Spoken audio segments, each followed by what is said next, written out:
give it a few more minutes here. Boy, do I have a curveball for you, man. That's great. Were you able to get the appointment booking from last week, Workington? Wait, um, We did went I? over the GHL. I'm not sure if you tried it or not. I was just curious. Oh, but it's similar because the curveball that I have for you is for booking appointments as well. So I was like, did I already talk about this? Yes and no, but I will show you what I mean. I will show you what I mean after the session when the Q&A starts. I got a problem and I have a Okay. workaround. Okay, sure. We can certainly tackle that. Today we're going to be pretty much picking up where we left off last week. If you didn't join us last week, we went over booking appointments in cal.com, and then we also went over booking appointments in GHL. And one of the questions that kept coming up was how to cancel those appointments. So that's what we're going to be tackling today. How to cancel that appointment in cal.com, and also how to do it in GHL. So,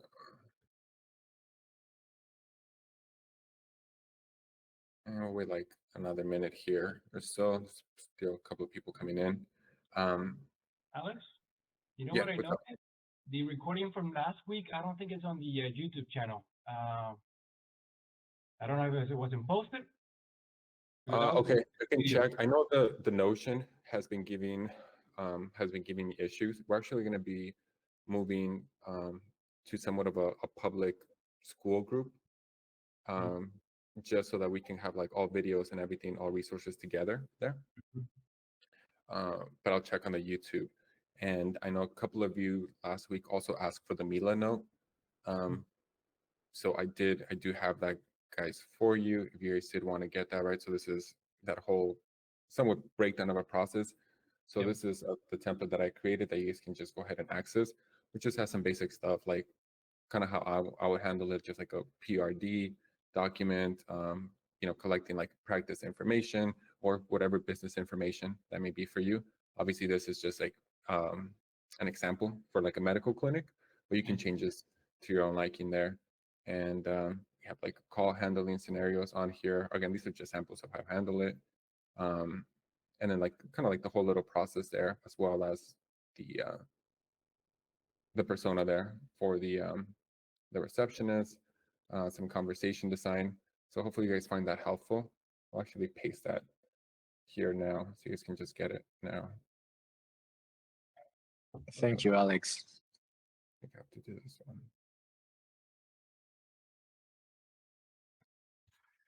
So I'll paste that there. And again, all these resources, they will be moving. I got to figure out this whole Notion thing, but we'll get that fixed. And they will also be in that school community there. Oh, sorry, I've just missed it. Did you mean that it'll be in some school community? Yeah, you know what? We've been sharing the resources in Notion, right? But I think a couple of people have been like having issues with it, with like it's not actually shows on our end, but it's not showing up on you guys' end. So plus we just need a kind of a more centralized place to organize everything. So there will be somewhat of a school community where all these resources and more courses. It's just free group here, All right. just so that we can provide resources to you guys and that it's easier. Um, Do you yeah, have the that's, link of that school? I have it. It will be. We'll have it ready like in 2 days.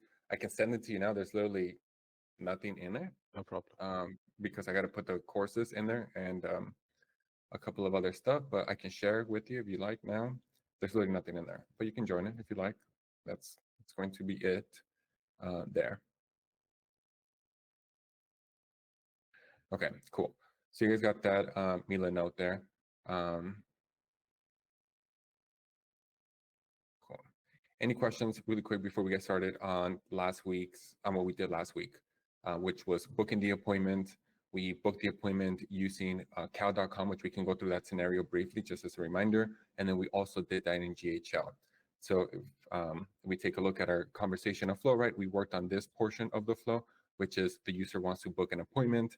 And we build out our flow where we first check whether a new patient or an existing patient. Then we go through this new patient node here or path where we collect their first name. We then find out what insurance they have, and if they're the type of insurance that we work with, we'll go ahead and collect that information, and then collect their phone number, email address. Then we get that preferred appointment time, and then we finally book that appointment. Or actually, we check the availability of that appointment.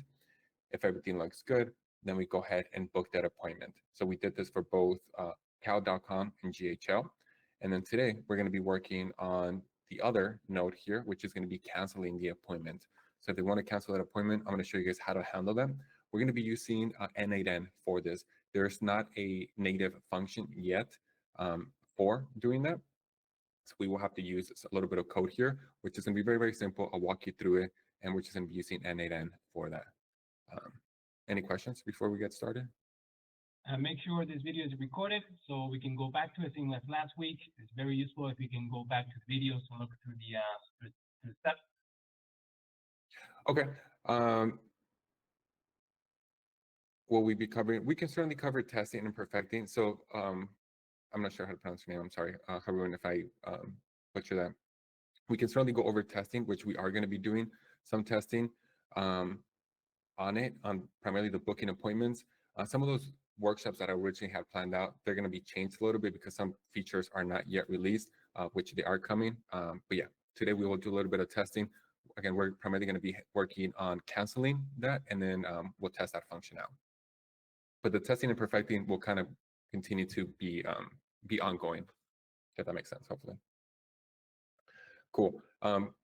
Did anyone have, hopefully you guys tried it out, did anyone have any issues booking the appointment? Did anyone actually try this out and go through it themselves? Did anyone experience any issues booking the appointment, whether it was in GHL or cal.com? I spent all the day to work on that. It was very painful. But finally, I find some trick and workaround to how to reorganize some meetings, because with cal.com you just have the book availability function, you just have the check availability, but you don't have the rescuing. Sorry, I don't know how to say it properly. To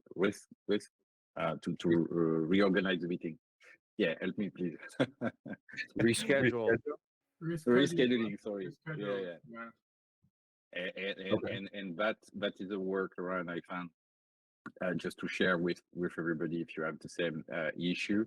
The solution I found is first to check the availability.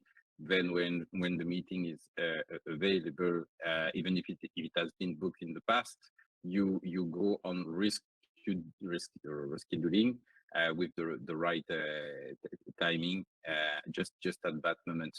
Otherwise, you will have an issue to book the meeting if there's already an event in cal.com, which is not the same event type ID. Sorry if I'm giving too much details, but it's okay. No, but we will be handling the rescheduling, right? So today we'll be focusing, that is something that we're going to be handling both in GHL and cal.com. So I'm glad you kind of went through that and kind of figured some of that stuff out on your own. But that's super helpful there. Cool. And then Steve, I see you have your hand raised. What's up, Steve? Yeah, so I told you that I'm going to say this at the end of the meeting, but I guess I'm going to shoot this now. I want to share what I experienced with the booking appointment. So I thought about using the native function to check calendar book appointment from retail. So my experience will be within that now through the automation. But I think this is something cool to share.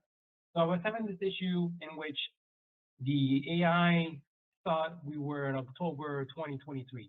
Obviously, I couldn't book the appointment because we were trying to book an appointment in the past, so I was getting that error.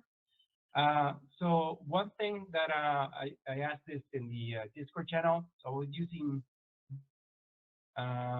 using this prompt. I'm just going to type it here. I was using this prompt, this line. Okay. And after many, testing to see what was the issue, I noticed it's the time zone that was giving the issue. Because if I use something else such as this, it will give me the correct time. So one thing that Evie told me in the Discord channel that we can also use if we have any issues like this, we can also, instead of using the city, we can use the time zone as well in order to get the correct data. But as my time zone was GMT-3, it was not recognizing, I think it was not recognizing the dash.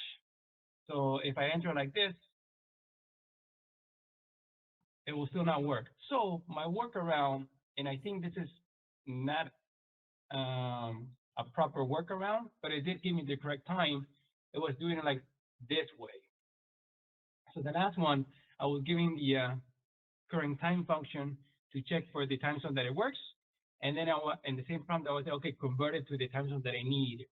Now, I don't know how much affects this, if it adds delay, latency, or something like that, to have to do like a double function or double thinking in order to give me the correct time. But that was my experience. I don't know what do you think about that, Alex? Okay, no, that's good. On the agent not knowing when to book that appointment or having the appointment time, you always have to feed it some context. So here we do provide a context and let it know the current time. Now I'm using just current time because this defaults to Pacific Standard Time. So that's where I'm at. So for me, I don't have to convert it. But yes, you're absolutely right. You can also do those conversions like you have like America, New York, or something like that, right? So if I wanted to, technically, I could also do that, like that. Yeah. Do you find it weird if I put like Argentina, it will tell me that it's 2023? Yeah, that would be weird. Sometimes it's also easier to just collect that information like at the start through like your own system, and then just putting current time as your own dynamic variable. We'll call it something else, but create your own dynamic variable with the time um, from like your own server or from like another service. That could also work too. It depends how you're doing it. Understood. Yeah, you see, so like for example, Jerome saying he uses the now. You could use that. You could do something like that too, but we'll definitely experiment with it. So let me quickly go through this. We'll try this out really quick just so you can see that it's still booking the appointment. I booked an appointment earlier, and then we'll go through canceling that.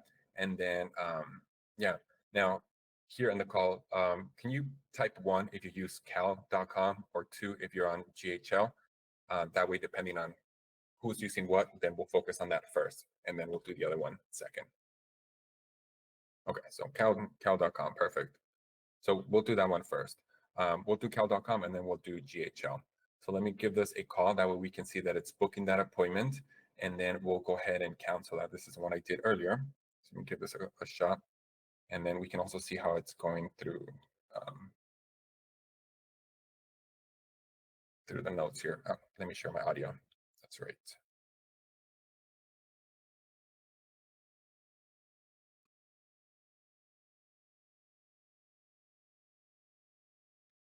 Okay, cool. Let's test this out.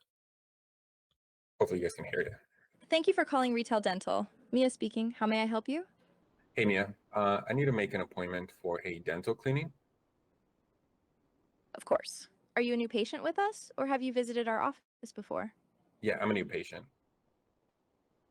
Welcome to Impressions Dentistry. For your cleaning, do you have a specific day or time in mind that works best for you?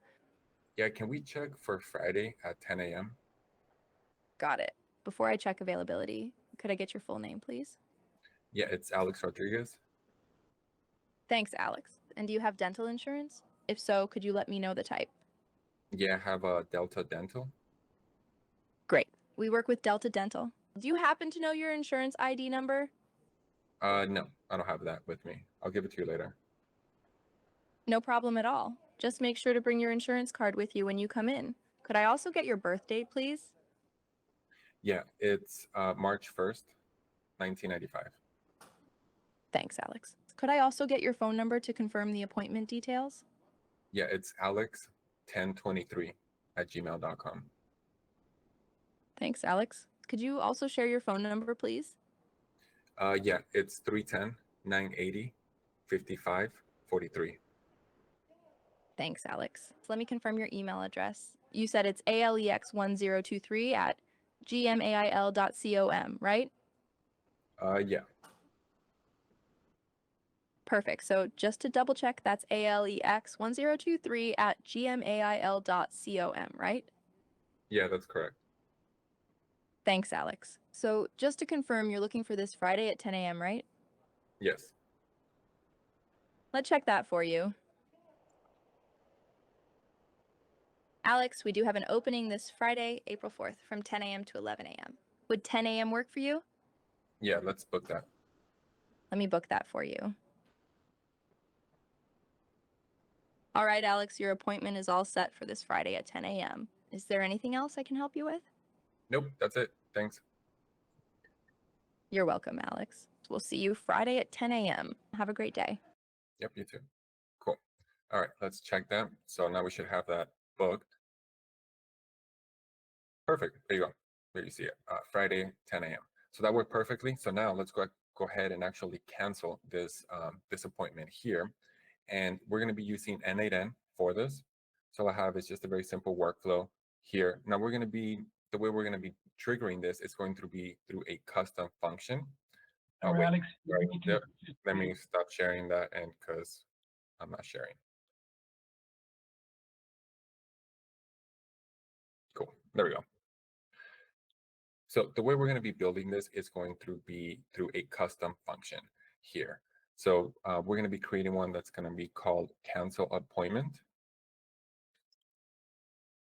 I'm going to call it cancel appointment, just like that.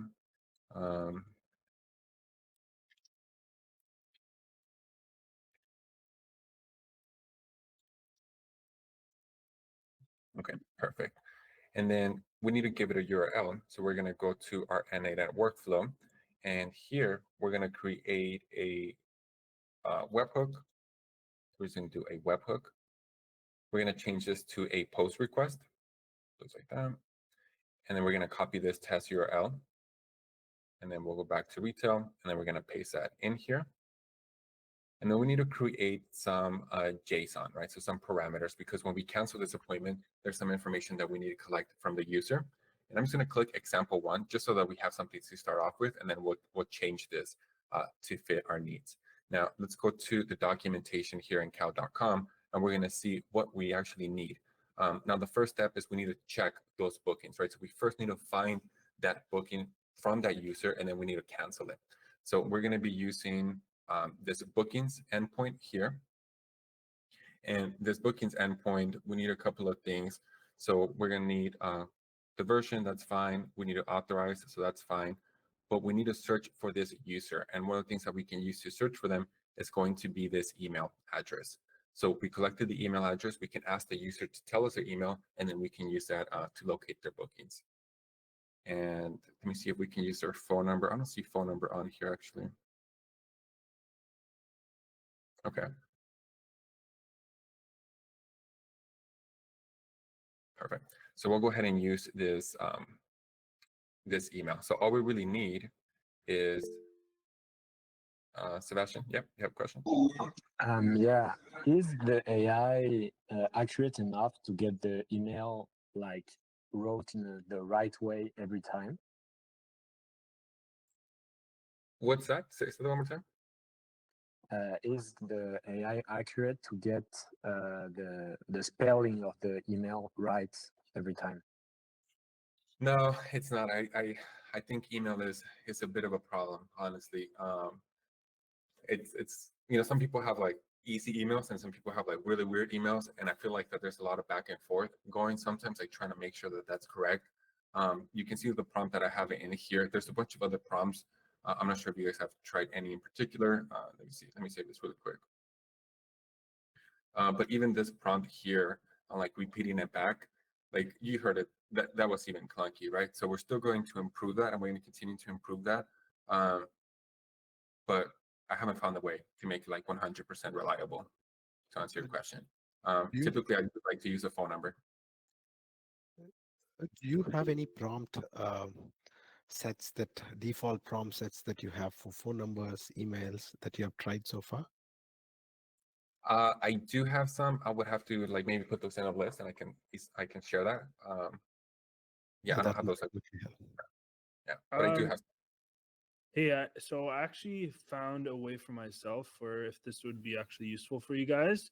But when I'm collecting emails, I actually have a custom tool function that it sends a text message to the user saying, hey, did we collect your email correctly? And it sends the email, and then they get the message right on their phone. And it actually, they can say, oh no, you spelt it wrong. And I found that very useful. Like before, I was like having troubles with the spelling and all that stuff. It was really messing up. So now it actually just sends that text message instantly to them, and then they confirm if it's right or wrong. And that's a great way to handle it. Absolutely. So I do like that. We could build a custom tool to do that, right? Like GHL sends text messages. So we could do that, for example, easily within GHL or any other tool, really. But yeah, I like that approach. I think it's very useful. And yeah, I'm not a huge fan of using the email here. Now, for our sake, we are going to be, just for this example, right? Because cow.com is asking for that email to find that user. Otherwise, we can search other ways too, right? So it's not just that. We can search using their name, but depending on how many people you have, that can I don't know, that can be difficult. We can search the time based on the specific time, so then that's another option there. But then we would have to like filter, do a little bit more work there. So the easiest one's going to be, for this example, it's going to be email. Yeah, right here. Cool. Any questions on this before we start the actual making this work? No? Okay, cool. So for our function, we need to collect a couple of things on the cancel appointment. And let me see, I wish I could make this bigger. Can I? No, I can't. We want to collect the appointment time. So let's see, appointment date and time. And here I'm just going to put a description, which is going to be the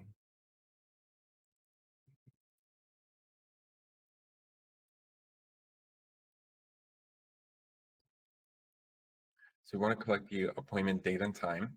And then we also, and you know what, I'm actually going to open this in Sublime Text because I can't, it's a little small there. So let me open this in Sublime Text. That way we can see better. Okay, cool. Perfect. So we got the appointment date and time. We want to also collect the user's email address. So that's going to be the next thing that we're going to add here. And I'm going to erase this. We're just going to call this user email. And this is going to be the user's email address. Perfect. And then we want to require both of these items. So that's what this required is down here. I want to make sure that both of those are there. So then we want to do the user email there as well. Perfect. We'll go ahead and copy this. I'm going to go back and I'm just going to paste that. And you can add more fields if you were, collecting other information. If you were collecting the phone number, then you can just simply replace the user email with the phone number, or you could add another one and just do the phone number there as well. Hopefully that makes sense.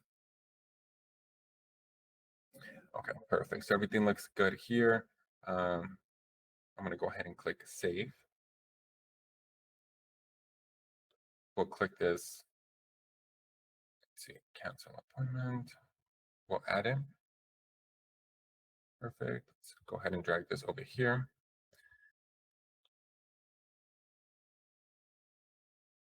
Let's see. Okay, there we go. So now let's go ahead and collect that information. So I'm going to do a little conversation note here. And we might want to ask the user for the reason of the cancellation.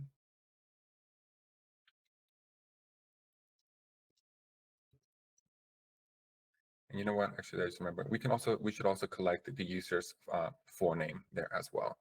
So let's actually do that too.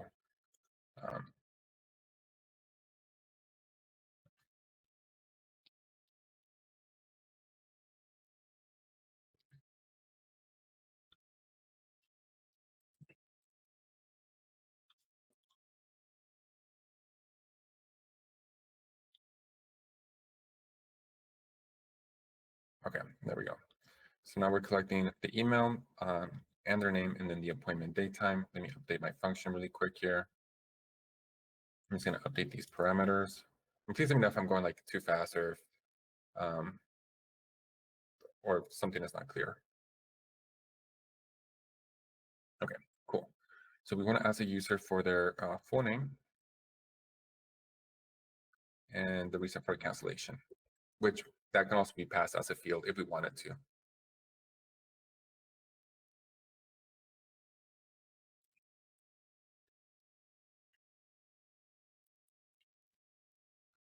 Perfect. And then we're going to move on when we get the users.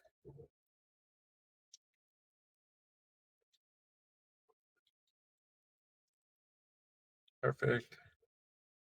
And I'm going to add another note. Technically, you can just do this in one. I'm just breaking it up into steps, but you could, if you wanted to, do it all in one and collect it.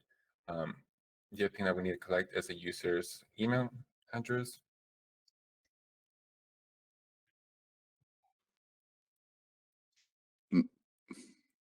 Can I ask you a quick question, Alex? Yep, what's up? What's the big difference between a conversation flow and like a multi-prompt agent? Is basically it's the same. It depends if you want to engage with more agents. No. It depends. I'll give you. I can't technically share that. For example, we have a multi-prompt agent for a debt collection agency, and when you're collecting debts, they it's not the prettiest of conversations, and people are going to give you a bunch of excuses or reasons, not excuses, reasons why they cannot pay, right? Like I lost my job, or maybe I'm retired. So depending on those scenarios, the conversation is going to go a different way. We use multi-prompts for that because it's kind of complex, but it's not too much. We're just like handling different cases. Versus like, for example, this one here, we're handling different, like a bunch of different cases. Like this reception is a perfect example. Like the cases are, you can cancel appointments and book appointments, and the insurance company can be calling you, and doctors and lawyers and vendors, they could be calling you. So it's like a bunch of different use cases versus the one we're using the multi-prompt. It's technically one case. We're just trying to set up some sort of payment plan or collect a debt. And then within that case, we have a bunch of things that can happen, where like people lost their job or they're retired and things like that. I'm not sure if I'm making sense. Can we call a multi-prompt within this conversational flow? You could. I think it just depends how you like to do things. Let me see if I can share that. Hold on, give me a second, and I'll show you.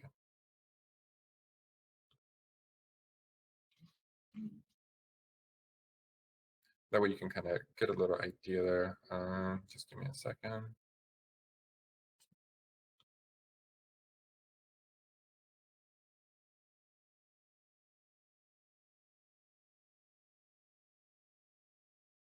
Okay. So you see, this is an example of, I guess, somewhat of a complex multi-prompt agent here. And you can see it's complex, but it's pretty straightforward in the sense of like, we verify the user. Yeah, it's not always an easy wins.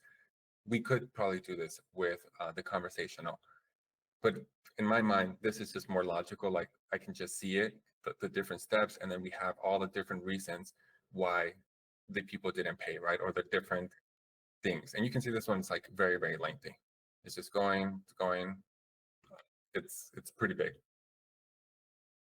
I imagine that can be very useful, for example, when you have some hierarchy inside the company, like a complex one, like for public companies, for um, government, this kind of stuff, when they receive lots of calls and they need to transfer a call to another department, the one who is managing the passport publication, the one who is managing the, I don't know, any public additional information.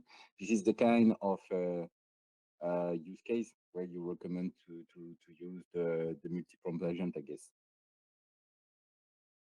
Yeah. Also, too, like when you're using tool calls, right? So like in that workflow that I showed you, we're just going to send them a text message with kind of like, hey, here's a portal to log in and pay, right? Or we might take the payment over the phone and we're just calling one API. It's pretty basic. Sometimes we might be calling a bunch of different APIs that have a bunch of different functions. For me personally, I like to see that like visually, like this. It helps me better for me. So like in those use cases, I would say like if I'm going to have a bunch of different functions, like maybe maybe I'm going to check, let's say mortgage, right?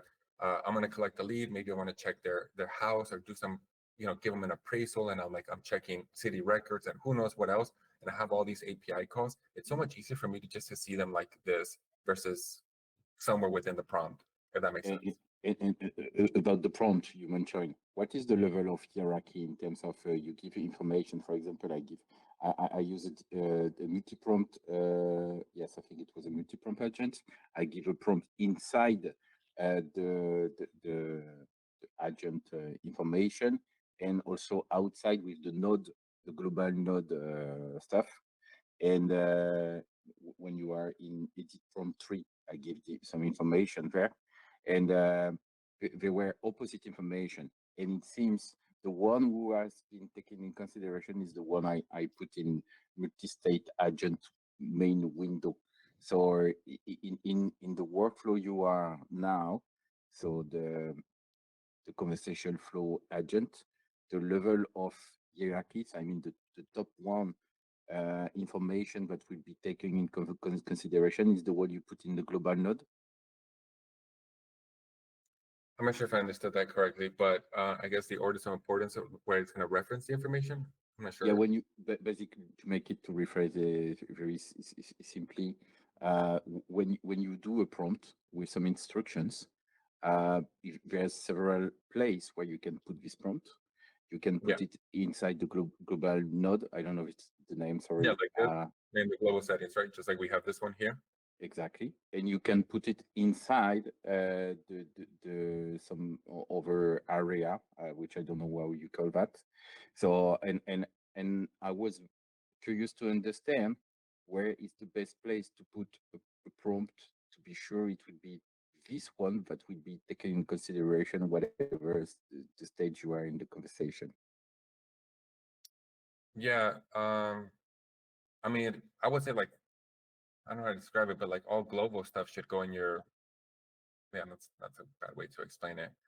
Trying to figure out the best way to explain it, but it should always Anything, what I was explaining it to my team was like anything generic to the agents will be in the global node, and anything specific to the workflows will be in the conversational node. That's a good way to explain it. Yeah.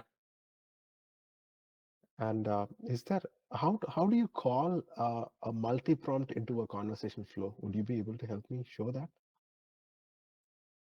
How do you would do it through a call transfer, through a function transfer? A function transfer, yeah, okay. Or a call transfer, technically it is a function, but yeah, through a call transfer, like you're right.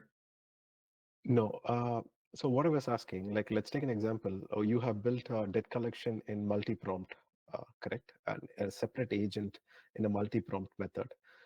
If I want to call that debt collection within this one, how do you call that? Well, you would have to do a transfer.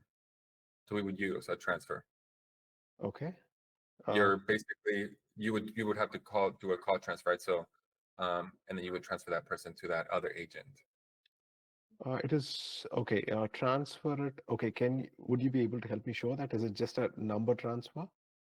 Yeah, just a number transfer, right? So, and we can kind of go through some of this because it's super simple.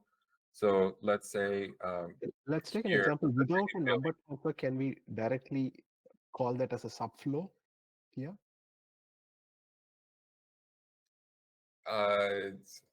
say that Like a one more time. subflow. So let's take an example. I'm building a conversational flow, and I've built a sub. I've built a. Let's take an example. What Oh, could I be a see what you're saying. good scenario? I'm building a entire flow for the energy company, and in a conversational flow, I'll be building the major flows. And if I have to call a subflow, and which is in a multi-prompt, how do you call an agent within an agent without triggering it as a separate call? Yeah, I mean, you would have to transfer through a call. Okay, understood. Got it. All right, no problem. Yeah, technically, if you did want to do that, right, that would be way outside of the scope of this for sure. But if you did want to do something like that, where like it doesn't seem like to the user where you're calling it, it'll be more complex, but you can do like split the call. So you technically it's like a conference call. So you would still call a function saying like I want to transfer to this other agent, right? And then the calls, it's basically like a conference call. And the way that's handled is through something called Cloudonics. Cloudonics gives you the capabilities to do all sorts of really advanced stuff with calls. So that could be one way, but that's outside of the scope of this for sure. But if you guys want to look into it, Cloudonics for complex cases, Cloudonics is really good. All right. Okay.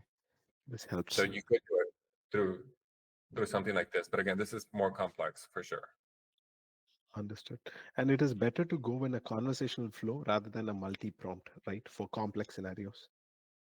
It depends what your scenario is. Like I said, it's hard for me to tell you like one way one is right versus the other. It really depends on your scenario and also how you see things. Let's take an example. If a utility company wants to automate their entire support system, customer support, they might have debt collection, they might have sales happening, they might have different scenarios happening. So this will be in conversational flow, I believe. Yeah, you can have the conversation flow. You can have it within the conversation flow. You might also make a series of agents like, and this is what we're going to be building throughout the series, right? Here we're going to have, for example, in insurance and billing, here we want to transfer to an agent that will be a multi-prompt agent, right? So here we want to say it's like, we don't want this agent to handle everything, right? Because one of the issues with that is like everything is like so much within one agent. I like to make like little specialized agents as much as I can. So in this scenario, if the user has a question, related to any insurance and billing, then we'll transfer them over to the billing agent, and then that will have we're going to make one for that, and we're going to be using a multi-prompt to handle that. So yeah. Got it. All right. And right now it is through call transfer. If the call transfer happens, will that call recording end and then that'll be a separate call, correct? Yeah, all right. exactly. Okay. Thank you. Yep. No So, problem. so basically, if you transfer the call to another agent in this scenario, in this case, the best way for the agent you will use to reuse the information of this first call is to put everything, for example, in Airtable with the transcription, and the agent will understand what has been done, what has been said by the user. Oh, you could. I mean, you can also do a warm transfer, right? Mm. So But yes, but if you do the transfer, of course, it will work to be in contact with the new agent. But as a user, for example, if I am the user, I will have to re-explain again all the detail of my case. But if the transcription is sent by Airtable after the call, when you ask when you ask the transfer to a new agent, to a different agent, will it be possible in the same time to send the transcription of the call? Will it be considered as end of the call because the transcription is sent, if I'm not misunderstanding, when the call is finished, right?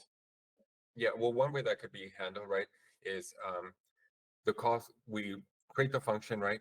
Technically, that function should even run before we even do the transfer. So maybe we get the summary, we create a function, send it, let's say, to Airtable, right? The other agent picks up, and then that agent could say, give me a few seconds just while I look at my notes from that previous agent so I can catch up, right? And then when we call that function, then we check that Airtable, and now we're up to speed. So yeah, okay. that So you, handle it. when you transfer to any additional agent, it's considered by Retail AI to the end of the conversation where the transcription has been transferred, has been done. Yeah, exactly. You're going to get that as a Okay. call analysis. The call has been done, so then at that point you can go ahead and transfer that information. Yeah. Fantastic. Thanks very much. Cool. Anwar, you have a question? You want to unmute yourself, Anwar? I'm not sure if I'm pronouncing your name right. No? All right. Okay, cool. So let's go ahead and work on this note here, which we are going to be asking them for the full name here for the reason of cancellation. And then we're going to be asking them for their email address. So then we'll go ahead and move that from here. Once we get their email address, we should have all the pieces of information. Oh, actually, an appointment date time. Yeah. Alex, is it okay to ask a question here? Yeah. What's up? Yeah. So I've been working in the low code process industry for quite some time. For any tool, they will say these are the maximum number of nodes that should be there for a process. Is there any limitations there here based on performance? Is what you see? Uh, because the call volumes that for my customers could be really high. Is there a particular limit in performances? Can you share more insights on performance? Yeah, I think that's gonna come down to testing. That's something I've been kind of curious. Ideally, they don't, but testing. I don't really have an answer on that, and that's kind of the reason that we also did that. The one that I shared with you earlier, that multi-prompt, because we wanted to test it out, right? That was literally one of the questions that we had is like, how much can we put in here without like slowing down the agent? And the one that I shared with you, the latency on that is like 1400. So it's actually very good. You would think it would be slow because there's like so many nodes within it, but it's fine. Yeah. And what is the maximum number of concurrent calls that retail has taken so far? From one account, From one account. yeah, I'm not sure, All right. I think but it's 20 Sorry. it's a lot. I saw. What is yeah. that? I didn't hear you. I think that was the number, like 20 Yeah, concurrent. the 20 is default. What is the maximum that can go? As many as you want, as long as you're paid. I don't see why there would be a limit. Okay, without breaking the performance is what. Yeah, if you move to 21, it's like it starts to be very expensive. Probably that's what I've seen. But it seems that the option is not already available too. That's the second thing I saw. So it is available, right? Yeah, it is available. You can purchase more concurrency calls. I think they cost like $8 or something like that. Yeah, But yeah, you can purchase more. Theoretically it shouldn't affect the performance. And if you need to do a lot of calls, and it is, then you can definitely reach out to us. And again, we can kind of look into some enterprise solutions there for you, if that is an issue. But I was wondering, and I think it's the same topic. Sorry, if you have two people at the same time who want to book a meeting, if you are doing 20 calls in 1 minute, basically it's what you say on your website, how it works. I mean, it's with the first one who raised the hand, who is faster to book the meeting, because otherwise you will have some issue with the robot. No, if you say the booking is available, the booking slot is available, then you have 10 other people asking the same thing at the same time. You could, I mean, the odds of like someone booking the appointment that at the same time could be very small. Technically, it could happen in any system. But for example, here we're handling that because let's say that did happen, right? If we check that and then we find out that it's available, right? But two people are on at the same time, and then we try to book it, they're gonna get this booking was unsuccessful, which then we can go back, and in this case, we're asking them to, to pick another time. Yeah. Yeah. Okay. Sorry, I'm too French. I'm asking too much detailed question. I'm sorry. Oh, it's okay. But this is guys. This is literally you guys' time, so it's no worries. Okay. Perfect. Okay. So here we should have all of the information that we need, and just gonna copy that.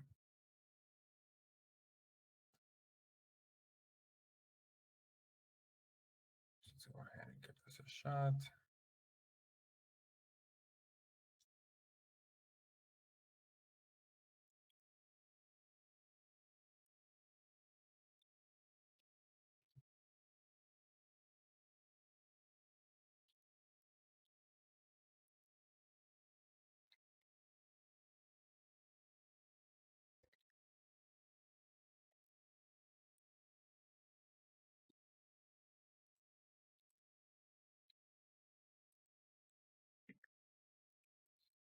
Okay.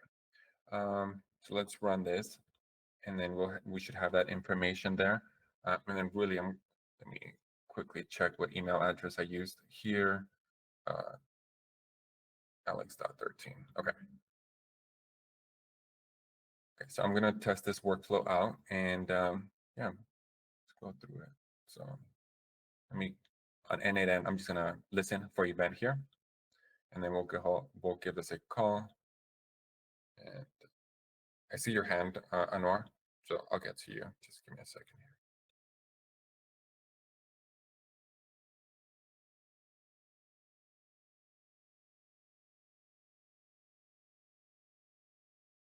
Okay, let's give this a test. Hello, Thank you for calling Retail Dental. Mia speaking. How may I help you? Amy. I have an appointment that I need to cancel. Oh, I see. Can I get your full name and the reason for the cancellation? Yeah, my name is Alex Rodriguez, and I have to go to work, so I can't make it. Got it, Alex. Can you provide me with your email address so I can look up your appointment details? Yeah, it's alex.13@gmail.com. Thanks, Alex. Let me quickly check your appointment details. One moment, please.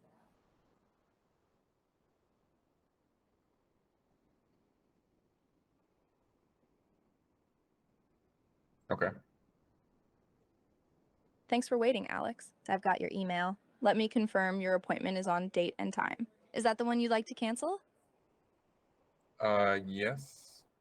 Let me check that for you. Okay.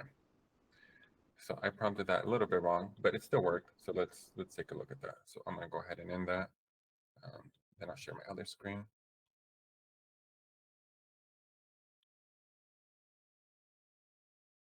Okay, cool.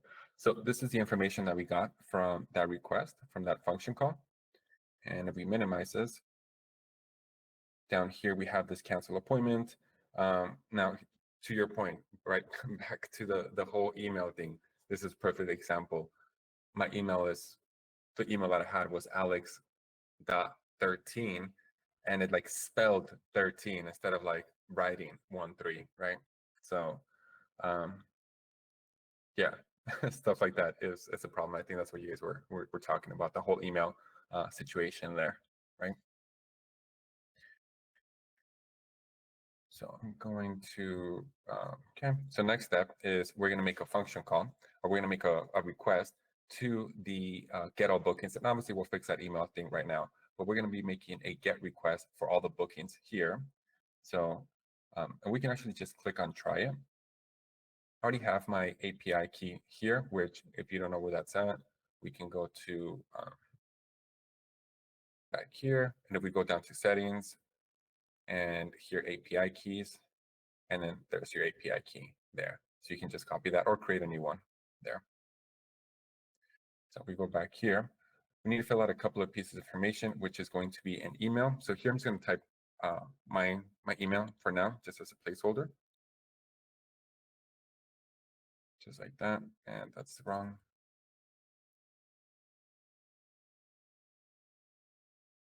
And if I send this, I can send this from here. Let's see what we get back. So you can see that I actually got back that information on this particular client, on this particular appointment. And just to make this super simple, we can actually just click copy curl, and we'll click copy. And then we go back to N8N and we make our request here, type HTTP request. We can just actually import this. I'm just going to paste this in here. And then this will go ahead and import it for us, just like that. Are we all good so far? Cool. Okay, perfect. So we got the method there. That looks fine.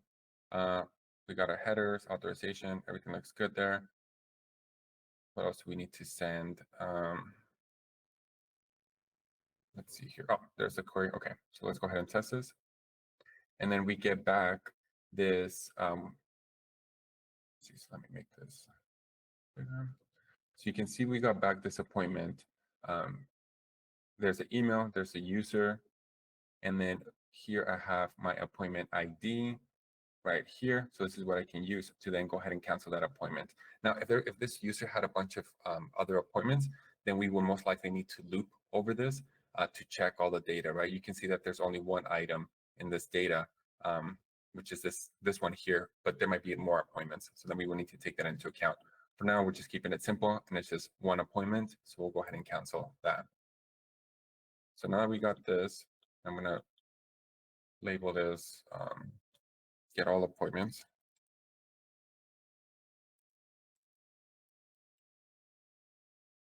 Perfect. Now we need to cancel that appointment. So we're going to do another HTTP request here. We'll go back to the documentation, and I'm going to click on cancel booking right here. And you'll notice that for cancel booking, all we really need is going to be this booking UID. And that's pretty much it. We could also pass it a reason for the cancellation. Now, I didn't actually save that reason as part of the data that we're getting back, but we can certainly do that, and we can include that as part of the request there. So all I'm going to do is I'm going to click on try it.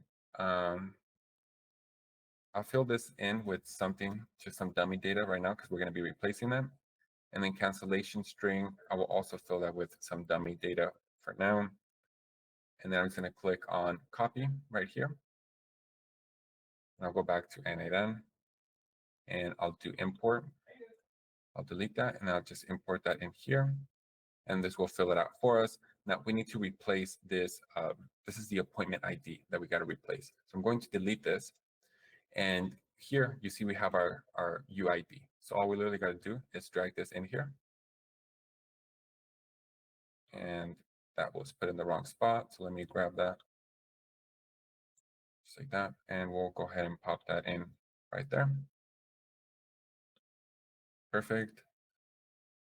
So that looks good. I'm going to rename this cancel appointment.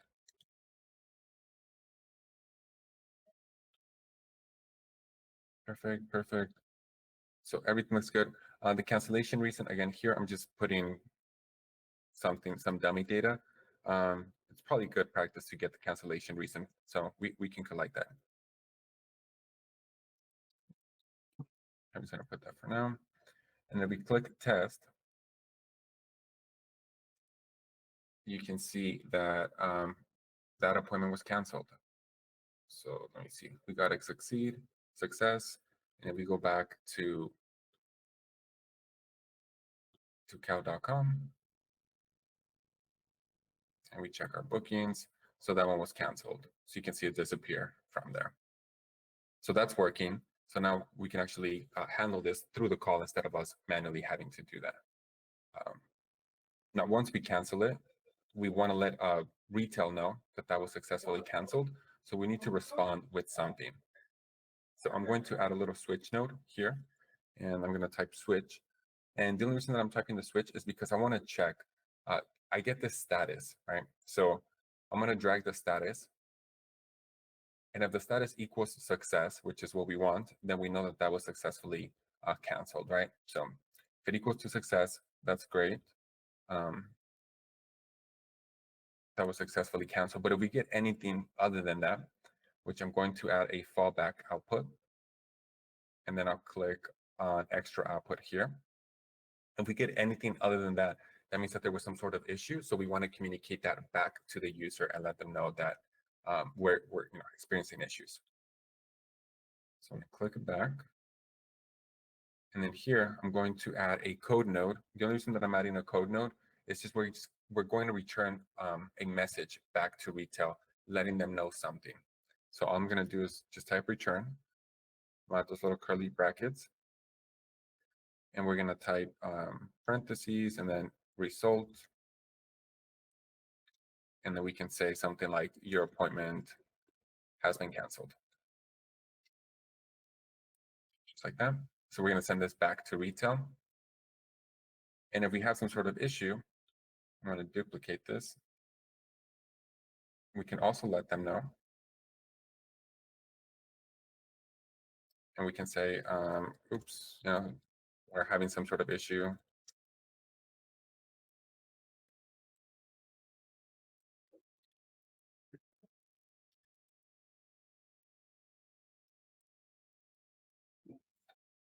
Okay. And then here in our webhook, we want to change from respond immediately to respond when the last node finishes. The reason that we're doing this is when retail is making that request to cancel that appointment, if we respond immediately, it's going to say that it was canceled right away. But we don't want, we actually don't know if it was canceled. We only want to know the status based on this, right? So did I click something wrong with the last note finishes? Okay. So we just want to return the result from this, one of these here, which is going to be either success or failure. I'm going to save them. Are we good? It's and I kind of went through this maybe perhaps a little too quickly. Any questions, concerns? Are we good so far? So just to understand here, Alex, so the custom function within retail is to tell the AI what information to collect. And then in the webhook, we're actually doing the function then using the API documentation for the calendar. Did I understand that correctly? Yeah, exactly. We don't have a native function as of yet to for canceling the appointment, right? So we can check and we can book the appointment, but we don't have a native function for canceling the appointment. So that's the reason that we're using N8N to Right. make our own tool. Yeah, and within the custom function, the JSON file there is just what we're telling retail what to ask. So then we can parse it and the automation after, right? Yeah, exactly. So this is the information that we are saying that we want to collect from that function. We're here. What we're saying is like, don't call this function until you get the appointment date time, the user email, and username. And that's why we have this required here, right? We require all these pieces of information before this function can be called. And we can also change this, right? Because earlier, example, we can put a cancellation reason, right? So that's something else we can add here. So now the name that has it to match with the API documentation, or just something like the format of those names doesn't matter. The format, this name could be anything. This is a name that's going to appear in your N8N workflow or make.com. This name could be anything. So this name, it can be anything. Yeah, it doesn't have to match the documentation, for example, in cal.com. It doesn't have to match. Okay. So here, you can see we're going to add another piece of information, which is going to be the cancellation reason. I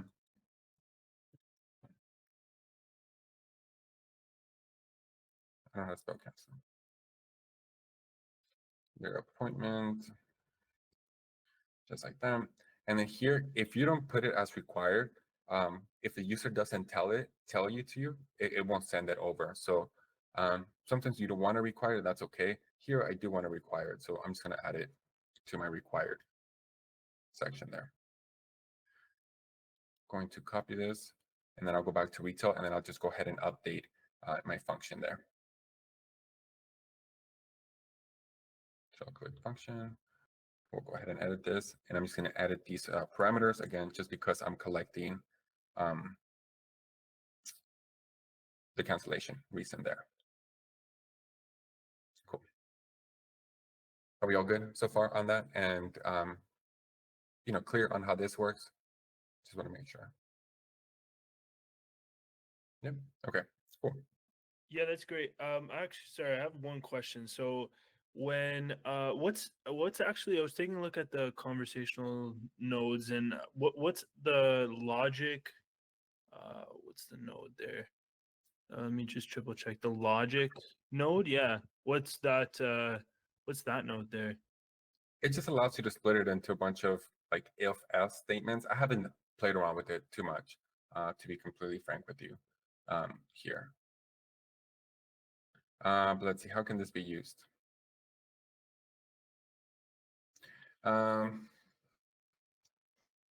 Wouldn't this be the same as like a conversational transition? It could be, and that's the way I see it, honestly. Like, exactly, it literally is just like a transition here. Maybe I have to dive deeper into the documentation on this one, but that's how I see it. Yeah. So I'm trying to think of like, I'm trying to think of like a use case that I would use this like independently from like a conversation node, or even like on the function node, because it still gives me the transition here. So even if I call a function and if I get a certain result, I still have the transition. So, yeah. So far you would have built so many solutions and you have not used this, right, so far? I have not used this. All right, No. perfect. That answers. Yeah, I have not used this. Like I said, we just typically use it with the transition here or multi-prompt, or depending on the agent, we're going to be using a single prompt. And yeah, to Steve Martin, yeah, it is a new feature that was recently introduced on the split note. So, to be frank, I probably have to dive into that a lot further, but haven't Right. found the need for it just Yeah. yet. But I have I still, maybe it might be again a repeated question. I still didn't understand conversation flow and multi-prompts. Like, when should I use these two? I'm sorry, I'm asking this again. No, it's okay. It's a perfectly good question. It's a valid question. I think a lot of people struggle with that. I will also say this: technically, the conversational flow is in beta, so it's not production ready. So if you're building a production ready agent, then you might want to do the multi-prompt agent. Um, yeah, for now. All right. So, do you think, like, after, let's take an example. When do the conversation flow go into production? Because we might have to build the entire. If you would have built the entire flow in multi-prompt, we'll have to convert that into a conversation flow at a point of time. So, Oh man. Say that one more time. Sorry. so let's take an example. If we are going, if a customer wants to get into production in the next 3 months, if we, I was thinking to build everything in conversation flow.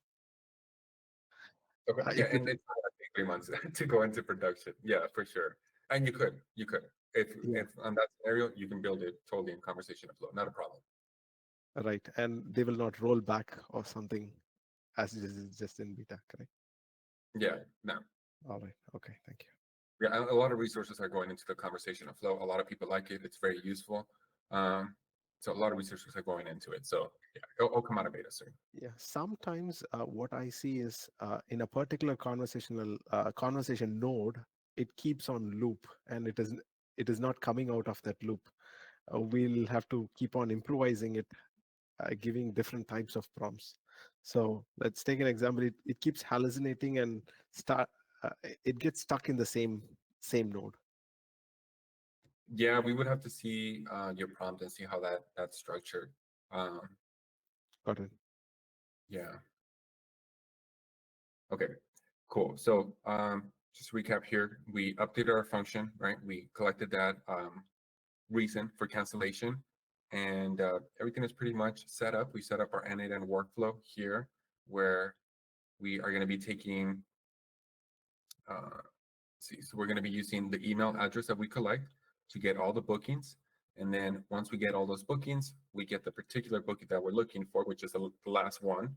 And then we use that to cancel it. And then we send that information back to retail, letting them know that appointment has been canceled.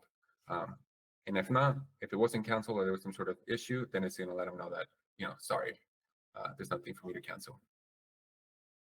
Cool. And actually, I want to add the cancellation reason for the cancellation here.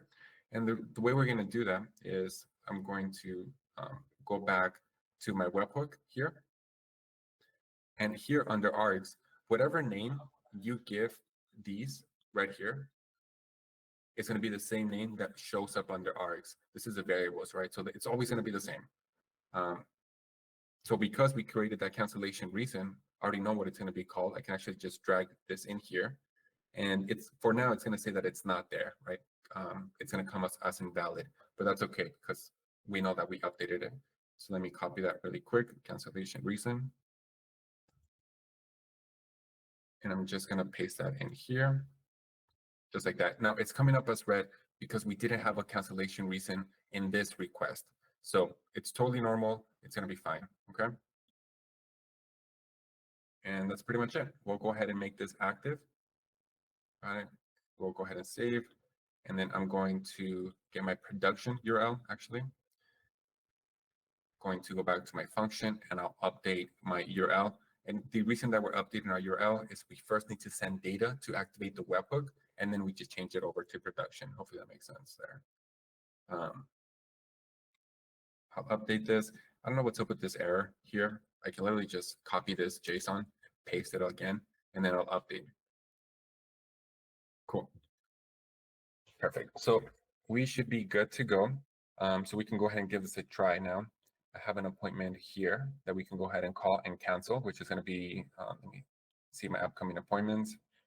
It's going to be for April 4th, and the email address that I used was alex1023@gmail.com.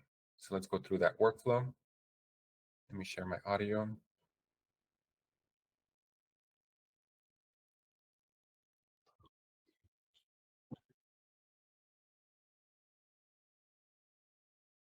Okay, perfect.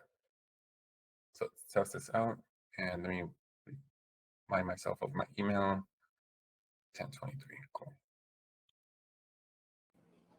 Thank you for calling Retail Dental. Mia speaking. How may I help you? Hey, Mia, I have an appointment for Friday the 4th that I need to cancel. Got it. Can I get your full name and the reason for the cancellation? Yeah, my name is Alex Rodriguez, and I have an emergency came up and I have to go to work. I understand, Alex. Can you provide me with your email address so I can look up your appointment details? Yeah, it's alex1023@gmail.com. Let me check that for you.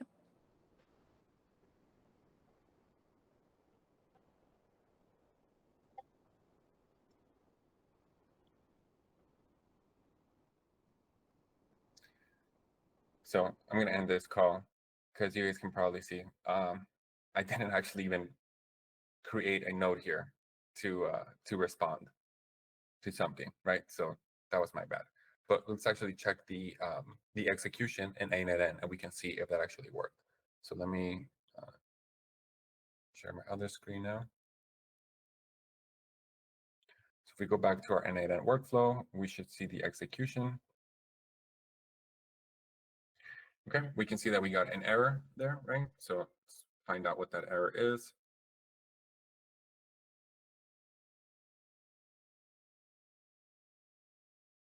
Okay, you see here, we also have the cancellation reason. It did give me the email address there, so that's fine. We got all the bookings here. So there's all the bookings. Let's see, we should have that one appointment. Yep, there's that appointment for, okay, perfect. Now we got an error here in cancellation. And what did I do? Yeah. So hopefully you guys can see what I did there. The name of this is not, I messed this up. This should actually go here instead of the other way around. So that's why that didn't cancel. So here, I actually added this in the wrong spot. So that is not supposed to go there. It's supposed to go as the value. And yeah, that's why. So I'm going to put that there. And I'm going to go back here. I believe this was cancellation reason.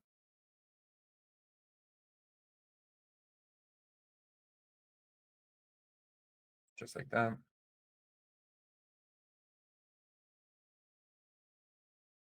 And let me check this right here.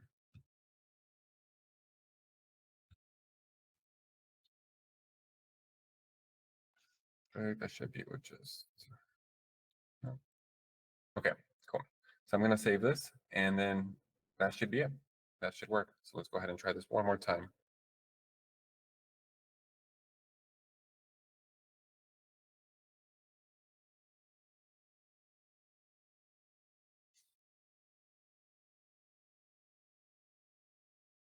Thank you for calling Retail Dental. Mia speaking. How may I help you? Hey, yeah, I need to cancel my appointment for Friday. I have a work emergency, and I need to go in early. Got it. Can I get your full name, please, so I can locate your appointment? Yeah, it's Alex Rodriguez. Thanks, Alex. Could you also provide your email address so I can look up your appointment details?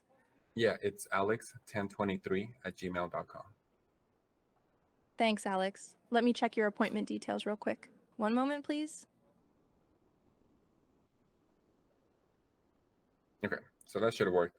I still forgot to add the note there. So yeah, you can see I still make plenty of mistakes there. Totally forgot to say something back here, but that's okay. I'm gonna check my N8N workflow, and then we'll see that that was actually canceled. So let me share my other screen now.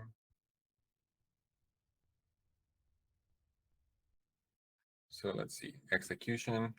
Let's see, did we still get another error?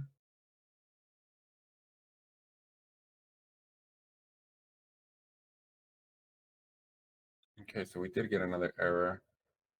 Why did we get, sorry, did I not save this? Nope, that was definitely saved.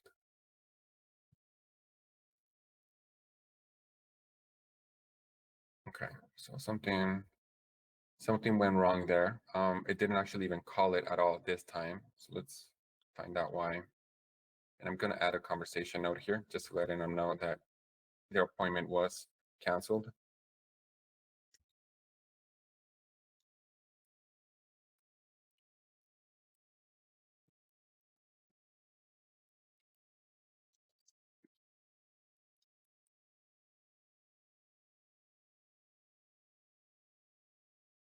And then we can also let them know if there was some sort of error.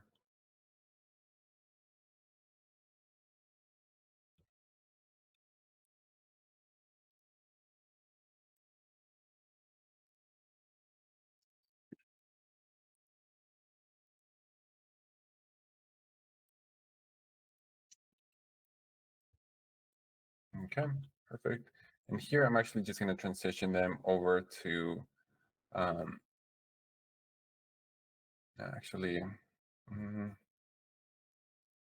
okay. Oops.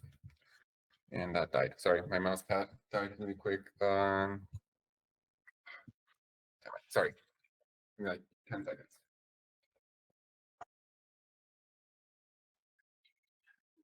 Okay. Sorry, guys, my mouse pad died.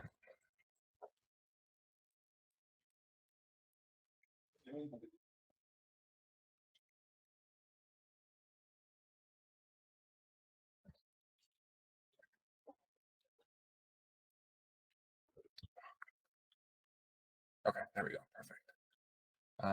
Okay, so let's try that out. For some reason, it didn't call the function. We did get an error there. You can see there was nothing showing up in N8N. So I want to diagnose and figure out what happened there. And we can do that going through call history. Let's see, so this is a call we made. And you can see it didn't actually call the function there. So we transitioned the nodes and it didn't call the function. So let me go back really quick and figure out what is happening here, which I feel like I already know.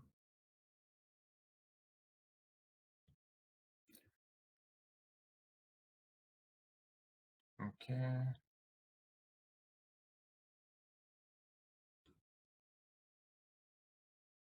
Okay, so here, you see I have got the user's email address and appointment date and time.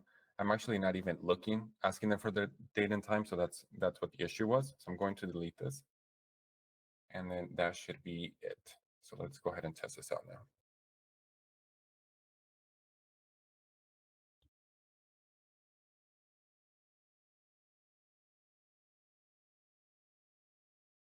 Thank you for calling Retail Dental. Mia speaking. How may I help you? Hey Mia, I need to cancel my appointment for Friday. Got it. Can I get your full name and the reason for the cancellation? Yeah, my name is Alex Rodriguez, and my cat, he needs to go to the vet. Thanks, Alex. Can you share your email address so I can look up your appointment details? Yeah, it's Alex1023. Let me check that for you. Thanks. All right, Alex, your appointment for Friday has been successfully canceled. Is there anything else I can help you with? Nope, thanks. Cool. And now, if we check, that should be all canceled. It would be so great if we can manage the stress of the accentuation that just gave you now, like, let me give it one for you, this kind of stress. That would be nice. Is there anything you're working on that at Retail AI? Say that one more time. You know, Thank- the sound of the voice that she's using, that the stress that make moving from a robot feeling to a Oh, human yeah. feeling? Is it Uh, something in the future you are working on with some partners? I know lots of voice partners, companies, I guess you are working with, that will be provided in the future or not? yeah, that is something that we're working on. Obviously, there's we want to make it more human. Like, yep. So absolutely, that's like, yeah, high priority. I don't want to ask you a date or something for sure, but is it Yeah, something I you couldn't give expect you in a date. I in couldn't this give you year a or date. the next one? But it's I can't give you a date on that, unfortunately. I can tell you that it is one of my priorities. One of the biggest priorities is knowledge base, obviously making the voices even better, latency. Those are kind of the main priorities. Mm. Yeah, sorry, I So can't give you a date. you're not Um, taking any risks. I'm I not can gonna take a understand. risk. Yeah, especially because this gets posted on YouTube, and then it's like, well, you said it was gonna come out this date, and nothing happens. So I can give you my personal phone number or email and we have a chat. um, Uh, sorry, Alex. Quick question. You're using Simo, right, for the voice? Is that yeah, I Simo? am using yeah, I believe so. I believe we are using CMO. Okay. Yeah, CMO. I don't think we have anything else using Flash V2. Everything else is pretty much default there. Okay. So here you guys see that we successfully canceled that appointment in NAN. Right, and if I go back to my cal.com, it's this appointment here, and it's still there. Great, it's still showing up. Perfect. Here I'm saying that it canceled, and it did not cancel.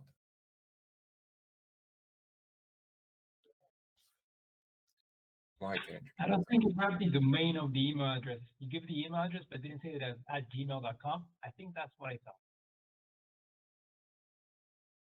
Well, let's find out. We can check. Yeah, damn it. Yep. So you're right. I literally said Alex 1023, and it didn't copy the rest. Um, but again, with this, we can still that it went down to success, so we can find out why that is. Obviously, it found the appointment. See, why did it find the appointment?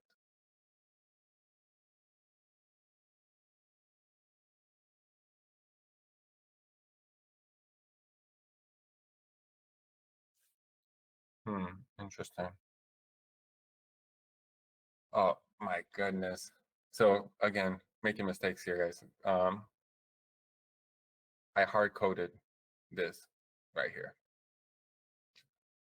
So I got to go back. And this happens to me all the time. If you guys are working in using N8N, it'll probably happen to you too here.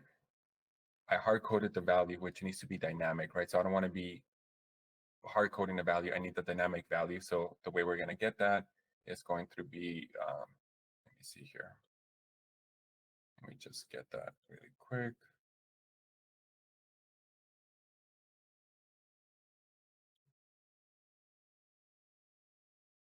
It's going to be user email. Yeah, any questions while I'm fixing this really quick here, guys?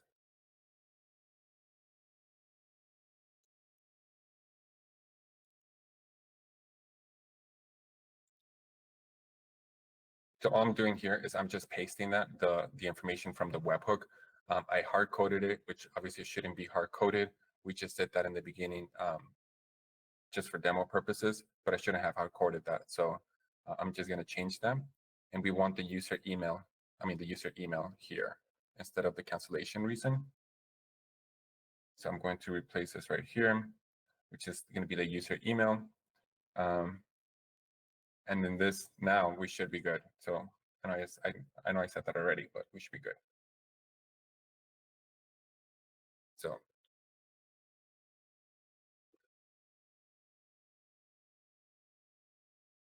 we'll do our last test here. And here we can actually just use the manual chat. We can just go through this.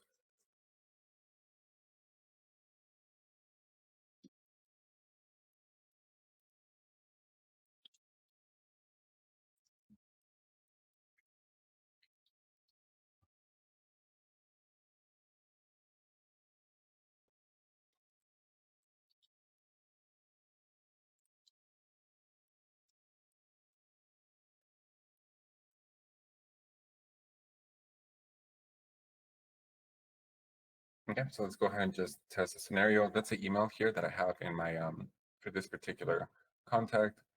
So it's going to be this one here. I'm pretty sure it's the same one. Yep. Okay, so that's the email. Let's test this out.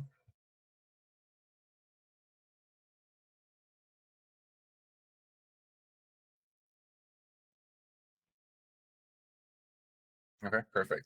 So you see, we can see that it called the tool.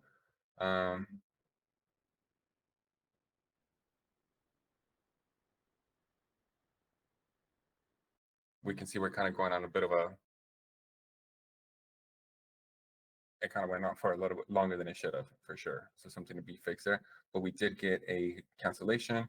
And if we go back to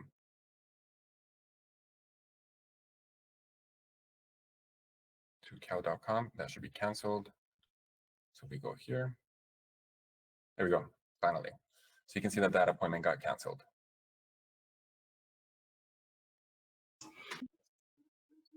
Yep. There we have it. Canceled, no upcoming appointments. We take a look at the executions. Yep, that was canceled successfully. Cool. So a question, Alex, related to car.com, right? So I read somewhere that you have for the free version of car.com, there's a maximum number of appointments, I think 25 a month or so. Is that the case, or? With cal.com, I am not sure. Okay. Okay, Vince says it's true. Frankly, I don't use cal.com a whole lot. Yeah. Very curious to know about the Cal AI phone agent just on enterprise mode. Contact us if it's just about receiving calls or more. But Oh, this right here? yep, Yeah, I'm kind of curious. I don't know. I have a call with him tomorrow morning, so I guess I will know more about that feature. Very surprised Okay, to know cool. what it's about. I will update you in the next webinar. Perfect. Yeah, tomorrow we're gonna meet again. So, cool. Yeah, definitely let us know. Any questions on that whole cal.com and on the NAN workflow? Any questions, concerns, anything like that? I think I'm starting to understand the custom function, man. Seeing this now and the last week as well, while you go through and with all the issues, definitely helped me understand better the logic behind it. So I just want to say thank you for that. Okay. Yeah, and we're going to be creating more custom functions. So it takes a little bit of time, but you'll get it. Let me just look at the chat here.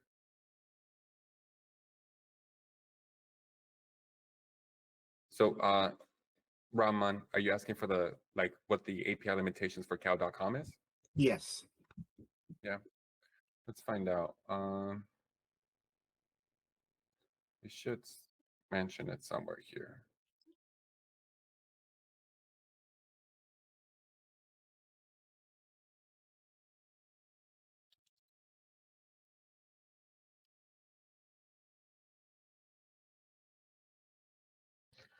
Yeah, I'm not sure off the top of my head on the limitations on the API calls. Here, I should say it somewhere here, actually.